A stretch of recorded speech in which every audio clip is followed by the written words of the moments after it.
everyone and welcome back to the channel. Today in this video we will be continuing further the synopsis of oral pathology, and now we will be doing some of the syndromes related to metabolic diseases. So we have four syndromes. First is Cushing syndrome, next Hurler syndrome, then Hunter, and then Waterhouse-Friderichsen syndrome. So what is Cushing syndrome? I hope you have also studied about this in your lower classes. It's actually due to excessive secretion of adrenocorticotropic hormones, that is hyperadrenocorticism. Due to excessive secretion of adrenocorticotropic hormones, there is Cushing syndrome. Okay, some of the features of Cushing syndrome can be like this, like red cheeks, abdominal stretch marks, pendulous abdomen, fat pads, buffalo hump, bruise, and thin arms and legs. All these together occur in a Cushing syndrome, that is due to hyperadrenocorticism. Then we have Hurler syndrome. Hurler syndrome is also called as gorgilism. In this there is carbohydrate storage disorder, due to which carbohydrate storage disease occurs, and it's a mucopolysaccharidosis MPS 1. Due to this carbohydrate storage mechanism disorder, mucopolysaccharidosis occurs, which leads to Hurler syndrome. Hurler syndrome, you can see like this.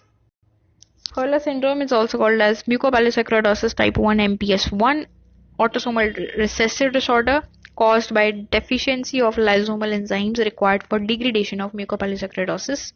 So due to which they just build up and leads to Hurler syndrome. Clinically, appearance it's like this, like the face appears very abnormal. It occurs in infancy. There is growth retardation, reduced intelligence, and clear corneals.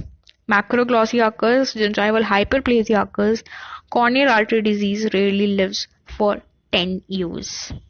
So as you can see, there is frontal bossing, prominent eyes with hypertelorism and depressed nasal bridge, and there is gap between the teeth.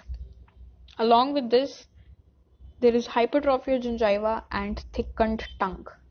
So all these things together form Hurler syndrome. Similarly, it's a Hunter syndrome also. In Hunter syndrome, there is actually mucopolysaccharidosis type 2. So somewhat how it also looks similar to Hurler syndrome. You can also see like this clinical pictures of Hunter syndrome. Then we have last one, that is Waterhouse-Friderichsen syndrome. This syndrome is basically due to acute adrenal insufficiency in connection with acute septicemia. You know, septicemia is that's infection, blood infection, and due to this adrenal insufficiency, like proper functioning of adrenal doesn't take place due to that acute septicemia, which leads to Waterhouse-Friderichsen syndrome. I can show you like this. This is Waterhouse-Friderichsen syndrome.